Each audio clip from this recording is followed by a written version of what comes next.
नमस्कार, आप देख रहे हैं न्यूज 24 एक्सप्रेस और मैं हूं नेहा परिहार आपके साथ। आइए रुक करते हैं आज के बुलेटिन की ओर।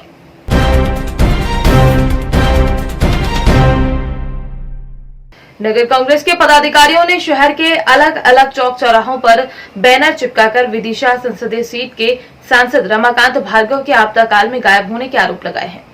साथ ही बैनर पर उन्होंने सांसद से 6 सवाल किए हैं। उनका कहना है कि वैश्विक महामारी के दौरान विदिशा शहर और जिले के बड़ी तादाद में लोग अपनी जान गंवा चुके हैं। हजारों लोग इसकी चपेट में आए हैं, लेकिन सांसद ने उनकी सुध नहीं ली। वहीं पूरी तरह से अपनी जिम्मेदारियों से पर्दा करके गायब रहे। क्या नाम है आपका? मेरा नाम आनंद प्रताप सिंह है। आज जो फ्लैक्स लगाए जा रहे हैं, किस उद्देश्य के लिए लगाए जा रहे हैं? ये सब फ्लैक्स नहीं है, असल में ये क्या है, हमने सांसद जी से सवाल किए हैं इस पर्चे के माध्यम से। शहर कांग्रेस कमेटी के अध्यक्ष जी के नेतृत्व में हम कांग्रेस परिवार के साथियों ने आज विदिशा के सांसद रमाकांत भार्गव से इस पोस्टर के माध्यम से ये सवाल किए हैं, 6 सवाल किए हैं कि आपदा जब विदिशा पे आपदा पड़ी, दो कोरोना की लहर यहाँ से निकल गई। 2 कोरोना की लहर में हज़ारों लोग यहाँ पीड़ित हुए, 900 से अधिक लोगों की जो है दिवंगत इस महामारी में हो गए। लेकिन सांसद जी ने ये है कि एक संवेदना व्यक्त करने का प्रयास भी नहीं किया, किसी से हालचाल जानने का। विदिशा की जनता की कब महंगाई की मार झेल रही है, विदिशा की जनता कोरोना महामारी झेल रही है, लेकिन सांसद जी ने कोई ना तो पूछने का प्रयास किया, न किसी तरह की जानकारी यहाँ के लोगों की या संवेदनाएँ व्यक्त करने का प्रयास किया। इसके माध्यम से हम ये बात उन तक पहुँचाना चाहते हैं कि विदिशा से आप सांसद चुने गए हैं, आपकी महती जिम्मेदारी है कि विदिशा की जनता के प्रति अपनी जवाबदारी को पूरा करें और विदिशा के लोगों की जो मांगे हैं उनको पूरा करा जाए। क्या नाम है आपका? देवेंद्र सिंह राठौर। आज बैनर लगाया जा रहा है, किस उद्देश्य को लेकर? आज ये विदिशा के नागरिकों और कांग्रेस परिवार की ओर से हम सांसद जी से ये सवाल करना चाहते हैं कि वे आपदा में आखिर कहाँ लापता थे। बहुत अरमानों के साथ हमारे विदिशा की जनता ने उन्हें चुना था 5.5 लाख वोटों से, मगर हमारी सदी की सबसे बड़ी घटना शहर पर आपदा के रूप में कोरोना में आई। वे उस दौरान कहीं भी नहीं थे। हमारा यह कहना है कि कम से कम वे कोरोना पीड़ितों को प्रमाण पत्र और मुख्यमंत्री जी की घोषणा के अनुरूप राहत राशि तो प्रदान करवा दें। यह मांग आज हमने यहाँ की। प्रदेश कांग्रेस कमेटी के आह्वान और जिला कांग्रेस कमेटी बलरामपुर के निर्देश पर आज राजपुर ब्लॉक के कांग्रेसियों ने ब्लॉक कांग्रेस कमेटी राजपुर कार्यालय से जिला अध्यक्ष राजेंद्र तिवारी की अगुवाई व ब्लॉक अध्यक्ष जिला प्रवक्ता सुनील सिंह के नेतृत्व में साइकिल रैली निकाली, जिसमें बढ़ती महंगाई को लेकर कांग्रेसियों ने खूब नारेबाजी की और साइकिल चलाकर धरना स्थल सरगुजा पेट्रोल पंप तक पहुंचे। यहां पर पेट्रोल पंप पर पेट्रोल के ग्राहकों, खरीदारों, आम नागरिकों से राष्ट्रपति के नाम ज्ञापन पर हस्ताक्षर लिए और महंगाई के विरोध में सरकार तक अपनी आवाज पहुंचाने के लिए प्रतीकात्मक तौर पर खूब थाली बजाई। आम नागरिकों ने रोष व्यक्त किया और बताया कि बढ़ती महंगाई से हम परेशान हैं। प्रदेश कांग्रेस कमेटी के निर्देश पर देश भर में आवश्यक वस्तुओं की बढ़ती महंगाई, पेट्रोलियम पदार्थों की महंगाई, इन सब को लेकर के हमारे ब्लॉक कांग्रेस कमेटी द्वारा जिला कांग्रेस कमेटी के निर्देश पर आज जो है राष्ट्रव्यापी आह्वान के पार्टी के निर्देश पर हम लोगों के द्वारा थाली बजाने, इसके अलावा पेट्रोल पंप पर हस्ताक्षर अभियान चलाने और इसके अतिरिक्त हम लोगों के द्वारा साइकिल रैली निकाल करके महंगाई के मुद्दे पर जो केंद्र की मोदी सरकार है उसका हम लोगों ने विरोध किया है। जब वो कभी सत्ता से बाहर थे तो उन्होंने कहा था कि हम सरकार में आएंगे तो महंगाई को कम करेंगे और महंगाई जो है उसके लिए कई तरह की उन्होंने उपाधियां भी दी थी, परंतु आज जैसे ही वो सत्ता में आए हैं सब कुछ भूल गए हैं और अब महंगाई उनके लिए सामान्य बात हो गई है और एक तरह से वो महंगाई के विरुद्ध नैरेटिव क्रिएट करके और जनता के बीच भ्रम फैलाने का कोशिश कर रहे हैं। केंद्र की सरकार को इस संबंध में पहल करना चाहिए और देश में बढ़ती महंगाई पर लगाम लगाना चाहिए, महंगाई को कम करना चाहिए। जय जगे और होश में आए, होश में आके डीजल पेट्रोल का जो बेतहाशा दाम बढ़ते जा रहा है, गैस सिलेंडर का दाम बढ़ रहा है, पेट्रोल डीजल का दाम बढ़ रहा है, रसोई गैस का दाम बढ़ रहा है, खाद्य तेल का दाम बढ़ा हुआ है, सभी कुछ में ये सब बढ़ने से आने जाने में यातायात भी प्रभावित हो रहा है। तो हम लोग आज इकट्ठा होके थाली पीट के साइकिल रैली निकाल के मोदी सरकार को जगाना चाहते हैं कि जगो, उठो और डीजल पेट्रोल का दाम करो। आप लोगों ने सब कुछ साथ दिया, बहुत बहुत धन्यवाद। अब मैं भाई सुनील सिंह जी को निवेदन करूंगा कि सबका आभार व्यक्त करते हुए 2 शब्द बोलेंगे। जल संसाधन एवं मछुआ कल्याण मंत्री तुलसीराम सिलावट ने जिले के हलाली डैम स्थित गेटवे में बैठक आयोजित कर विभागीय गतिविधियों की समीक्षा की। उन्होंने समीक्षा के दौरान नहरों के रखरखाव की जानकारी लेते हुए कहा कि इस डैम से रायसेन और विदिशा जिले के लगभग 12,000 किसानों को सिंचाई के लिए पानी मिलता है तथा लगभग 40,000 हेक्टेयर क्षेत्र में सिंचाई होती है। सिंचाई के लिए समय पर पर्याप्त पानी मिले, ये सुनिश्चित किया जाए। जल संसाधन एवं मछुआ कल्याण मंत्री सिलावट और स्वास्थ्य मंत्री डॉक्टर प्रभुराम चौधरी ने मोटर बोट में बैठकर हलाली डैम का अवलोकन भी किया। हम लोग अवलोकन करने आए।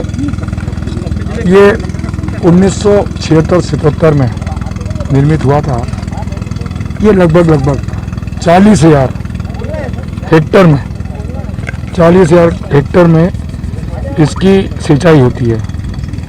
और हमने कहा है कि जो किसान लगभग 12,000 किसान इससे लाभान्वित होते हैं, उनको संवाद करो कि पानी समय पे मिल रहा है कि नहीं मिल रहा है, नहरों की रखरखाव करो और जो सीपेज होते हैं इसको दुरुस्त करो और जो बाढ़ जब आती है इसको ध्यान में रखते हुए 19 करो। जो ये आपका डैम है ये भी 40 फीट है, इसको 20 फीट और करके 60 फीट का हो जाएगा। और जो ये सड़क और वो पूरी सुरक्षा की दृष्टि से कोने पे और साइड में PWD की सड़क के लिए हम दोनों बात कर लेंगे।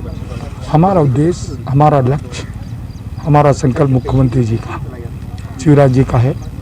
जो मध्य प्रदेश में सिंचाई, जो हमारे मध्य प्रदेश की बुनियाद, मध्य प्रदेश विकास प्रगति की जो हमारा अन्नदाता है, उसको सिंचाई अधिक से अधिक मिले, ये हमारा उद्देश्य था। आपको मालूम विदिशा, रायसेन और भोपाल, इस बांध से 3 जगह सिंचाई होती है किसानों को और पीने का पानी 2 जिले में जाता है। ये बड़ी योजना थी और उसी के साथ मत्स्य पालन का भी काम देखा और जो निर्देश देना अधिकारी वो सबको निर्देश दे दिया। सर मंत्री जी, इसमें पीने के लिए उपयोग होता है इसका, लेकिन पात्रा नाला भोपाल की काफी इसमें गंदगी वो भी मेरे संज्ञान में आया, अजमेर नसीराबाद में आयोजित भारतीय जनता पार्टी अजमेर जिला देहात की कार्य समिति की बैठक में भाजपा प्रदेश अध्यक्ष डॉक्टर सतीश पुनिया ने भाग लिया और संगठनात्मक गतिविधियों की समीक्षा की। उन्होंने कार्यकर्ताओं को संबोधित करते हुए सेवा ही संगठन सहित कोरोना का हाल में जनसेवा के लिए किए गए कार्यों में योगदान हेतु सभी भाजपा कार्यकर्ताओं को धन्यवाद दिया एवं मंडल और बूथ स्तरीय संरचना की समीक्षा की। बैठक में जिला अध्यक्ष देवीशंकर भूतरा ने मंडल अनुसार कार्यक्रमों और संगठन संरचना की जानकारी लेते हुए आगामी योजनाओं का विस्तृत संवाद किया। इस जिले के प्रभारी के नाते आप देख रहे हैं विधानसभा में मेरे साथी, मेरे बड़े भाई आदरणीय कन्हैया साहब और नसीराबाद से लोकप्रिय विधायक आदरणीय रामचंद्र लांबा साहब, हमारे पार्टी के दोनों पूर्व वरिष्ठ जिलाध्यक्ष आदरणीय चौधरी साहब, ताराचंद जी और मेरे साथ में विराजे हुए सभी कार्यकर्ता बंधुओं, सभी पार्टी के पदाधिकारी, माताएं बहनों, मैं सारी बातें तो आ गई सत्यजी भाई साहब ने लेकर रामचंद्र लांबा तक उन्होंने सारी बातें बता दी। एमपी साहब में भी कोई बात बची नहीं है। बस मेरा तो सभी कार्यकर्ता बंधुओं से निवेदन है कि क्योंकि यहाँ जो टीम बैठी है वही जिले का संचालन करती है और अभी जो टीम है इसके अंदर ज्यादातर युवा लोग भी है। आने वाले समय में जिले के अंदर पार्टी का नेतृत्व सब लोग आपको भी करने वाले हैं। तो अभी मैंने देखा कि कुछ समय से जो कार्यकर्ता है एक बार वो कोरोना काल के कारण थोड़े निष्क्रिय से हो गए, तो एक बार वापिस आप अपनी गति को प्रदान करें, क्योंकि कांग्रेस ने पौने 3 साल के अंदर आपको सबको पता है कि राजस्थान का बेड़ा गर्क कर दिया, एक भी काम वो नहीं कर पाई। तो ये सब चीजें हमें आप जनता को बतानी चाहिए और बाकी सब चीजें तो आप लोगों ने पूर्व वक्ताओं ने बता दी। अभी हमारे पूर्व जिलाध्यक्ष साहब ने कहा कि ये जो रेलवे का और ब्रिज है, अंडर ब्रिज में पानी भर जाता है, वो भी इस राजनीतिक प्रस्ताव के अंदर शामिल करें। और बात आप क्योंकि सबको जाना भी है तो ये राजनीतिक प्रस्ताव रखा, मैं इसका समर्थन करता हूँ। बहुत बहुत धन्यवाद। भगवानपुरा में रविवार को तहसील पत्रकार संघ ने पिछले दिनों खरगोन में 6 पत्रकारों पर खनिज अधिकारी द्वारा एफआईआर दर्ज करने के लिए विरोध में थाना प्रभारी विशेश्वर करील को मुख्यमंत्री के नाम ज्ञापन सौंपकर एफआईआर वापस लेने की मांग की है। जिला पत्रकार संघ के जिला उपाध्यक्ष राधेश्याम पाटीदार ने बताया कि 1 जुलाई को खरगोन कलेक्टर कार्यालय परिसर में इलेक्ट्रॉनिक मीडिया के 6 पत्रकार साथियों द्वारा जिले में चल रहे अवैध रेत भंडारण को लेकर खनिज विभाग के जिला अधिकारी सावन चौहान से बाइट लेने उनके ऑफिस गए। इस दौरान गुस्साए अधिकारी ने पत्रकारों पर अभद्रता का आरोप लगाते हुए खरगोन कोतवाली में एट्रोसिटी एक्ट के तहत शासकीय कार्य में बाधा डालने की शिकायत पर प्रकरण दर्ज करवाया। जिस तरह न्यायालय में पैरवी कर रहा वकील आरोपी नहीं होता, उसी तरह भीड़ में खड़ा कवरेज कर रहा पत्रकार कभी भीड़ का हिस्सा नहीं होता।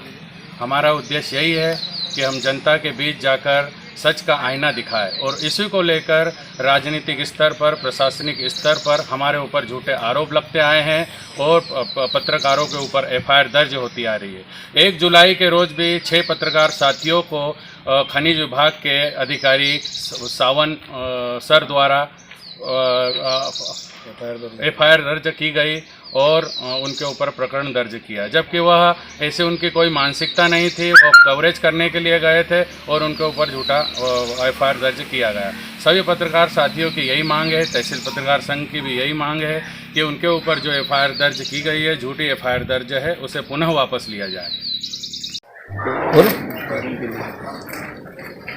तहसील पत्रकार संघ भगवानपुरा के द्वारा जो ज्ञापन दिया गया, वो जो ज्ञापन में माननीय मुख्यमंत्री महोदय भोपाल की ओर प्रेषित कर दूंगा।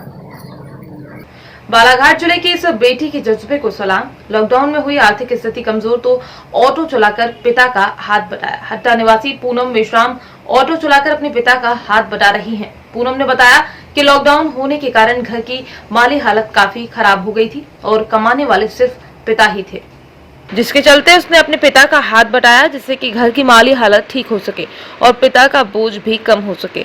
ऑटो चलाने के साथ वो पढ़ाई भी करती है। रोज वो ऑटो में सवारी लेकर लिंगा से बालाघाट और हट्टा जाती है। 18 वर्षीय पूनम मेश्राम बालाघाट जिला मुख्यालय से लगभग 8 किलोमीटर दूर बसे ग्राम लिंगा की रहने वाली है। पूनम के पिता बालाघाट में ऑटो चलाने का काम करते हैं। पूनम लिंगा से हट्टा के बीच ऑटो चलाया करती है। पूनम की 5 बहनें और परिवार के गुजारे के लिए वो भी पिता का हाथ बटाने लगी है। पूनम ने चर्चा के दौरान बताया कि वो कक्षा 12वीं तक की पढ़ाई कर चुकी है और कंप्यूटर में टैली का काम सीख रही है। क्या नाम है दादा? सतीश मेश्राम। क्या करते हैं? ऑटो चालक। अच्छा, आपकी बिटिया भी ऑटो चलाती है? हाँ जी, चलाती है। किस तरीके की परिस्थिति बताइए? हमारे साथ में पारिवारिक समस्या आ गई थी और हमारी बेटी हमको सहयोग कर रही है बेटी की तरह। मेरी 6 बेटियाँ हैं जिसमें चौथे नंबर की बेटी है और साथों साथ पढ़ाई भी कर रही है। पार्ट टाइम में ऑटो चला लेती है, 2 पैसा आ जाता है और हमारा घर चल जाता है।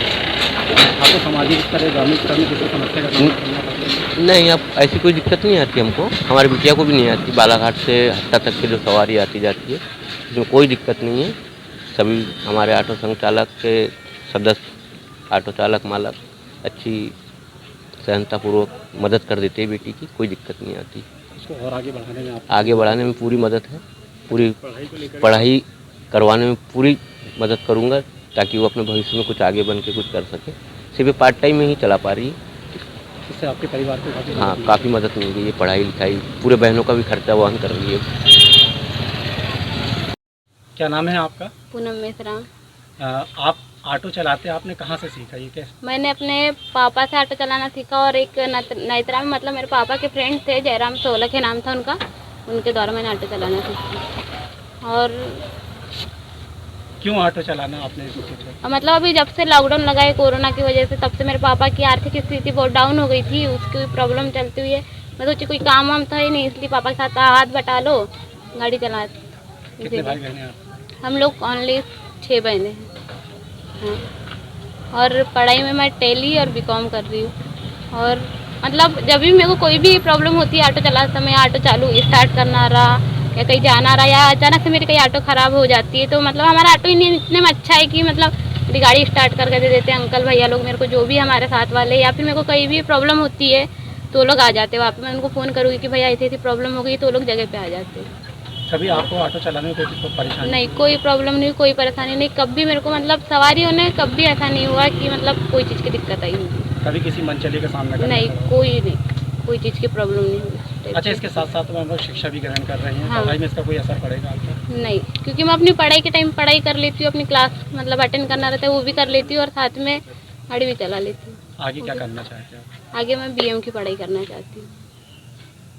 राज्य के शहरी विकास मंत्री एकनाथराव शिंदे जहां जलगांव जिले के दौरे पर थे, वहीं जलगांव जिला संरक्षक मंत्री गुलाबराव पाटिल इस अवसर पर पाचोरा भड़गांव तालुका के विधायक किशोर पाटिल भी उपस्थित थे। जलगांव जिले के पत्रकारों को मुफ्त हेलमेट वितरित किए गए। इस वक्त प्रेस संपादक और पत्रकार सेवा संघ के जामनेर तालुका अध्यक्ष संतोष पांडरे भी मौजूद थे। साथ में पत्रकार विठुल चौहान, गणेश साखले, महाराष्ट्र राज्य मराठी पत्रकार संघ एसोसिएशन के पदाधिकारी भी मौजूद थे। गंगरार पुलिस थाना व सीआईडी क्राइम ब्रांच ने 180 किलो 500 ग्राम अवैध अफीम डोडा चूरा जब्त कर 2 लोगों को गिरफ्तार किया। श्रीमान पुलिस अधीक्षक महोदय जिला चित्तौड़गढ़ श्री राजेंद्र प्रसाद गोयल द्वारा अवैध मादक पदार्थों की धरपकड़ के विरुद्ध चलाए जा रहे अभियान के तहत श्रीमान अतिरिक्त पुलिस अधीक्षक चित्तौड़गढ़ श्री हिम्मत सिंह देवल के निर्देशन एवं श्रीमान पुलिस उप अधीक्षक व्रत गंगरार कमल जांगिड़ के निकटतम सुपरविजन में मादक पदार्थ की तस्करी के विरुद्ध सीआईडी जयपुर से दुष्यंत सिंह हैड ने लक्ष्मीकांत उप निरीक्षक इंचार्ज थाना गंगरार को सूचना दी कि रिको इंडस्ट्रीज एरिया आजोलिया का खेड़ा की तरफ से एक स्विफ्ट कार में रतनलाल गुर्जर निवासी पाल का खेड़ा ने अवैध अफीम डोरा चूरा रिको एरिया आजोलिया का खेड़ा में ही उक्त स्विफ्ट कार में अवैध अफीम डोरा चूरे को सुरेश पिता बागमल जाट निवासी पिपलिया कला व सत्यनारायण उर्फ सत्तू पिता जीतमल जाट निवासी शिवपुरा पुलिस थाना गंगरार को शिवपुरा गांव में ले जाने के लिए डिलीवरी दी है। भिंड में 5 बेटियों की मां को शादी की इतनी सनक चढ़ी कि वो 45 की उम्र में 5वीं शादी करने जा रही है, वो भी एक 21 वर्षीय युवक के साथ। इतना ही नहीं, महिला ने इस युवक से शादी करने के चक्कर में अपनी 4 बेटियों को भी घर से निकाल दिया है। इसका विरोध करते हुए महिला की बेटियां अपने जीजा के साथ शनिवार को महिला थाने पहुंची और मामले की शिकायत की।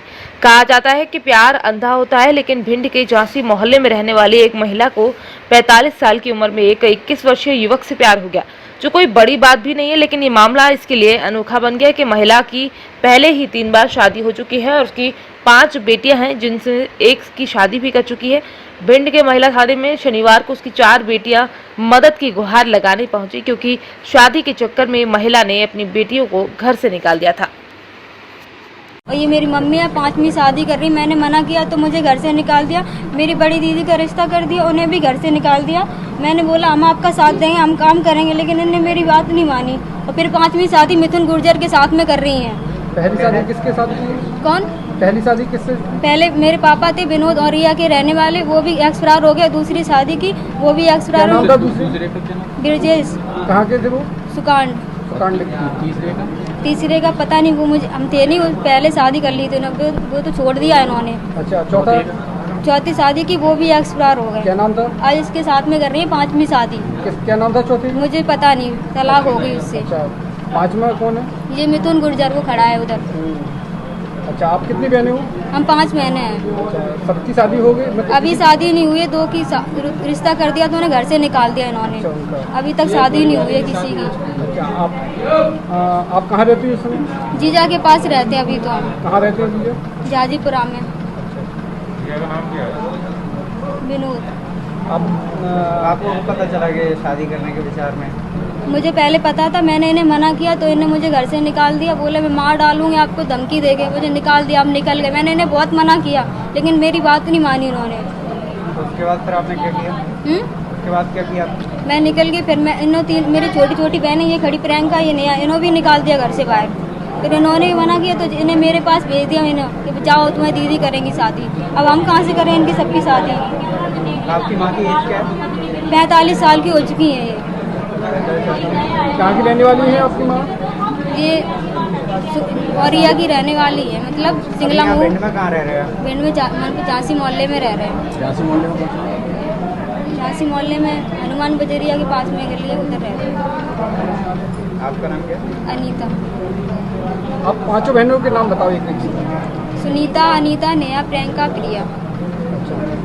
2 की शादी हो चुकी है? शादी नहीं हुई, उन्हें रिश्ता हो गया। दूसरे नंबर के हमें पहले दीदी हैं, उनके साथ में वो जीजा खड़े, उनके साथ में रिश्ता गए तो उन्हें घर से बाहर निकाल दिया था और मुझे भी निकाल दिया। अभी तक शादी नहीं हुई। मेरी शादी कौन करेगा? कोई भी नहीं कर रहा है मुझसे शादी। आपने पुलिस की मदद ली है क्या? मैंने पुलिस की मदद की थी तो मुझे धमकी देकर मना कर दिया। क्या धमकी मिली है? ये बोला पुलिस के पास जाओगे तो मार डालेंगे, जो ये दोनों खड़ी है इनसे पूछ लो। कौन से पहले जिनके संग? आपने पहली शादी जब हुई थी, जैसे तलाक हुआ तुम्हारा, वो कितने समय तक सबसे पहली शादी कब हुई थी आपकी?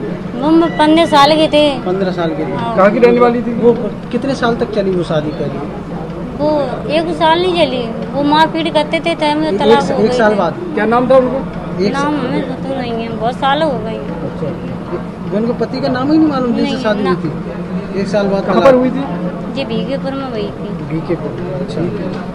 अच्छा, दूसरी शादी किससे हुई तुम्हारी? विनोद से। ये लड़कियां बेई तो हैं, ये 5।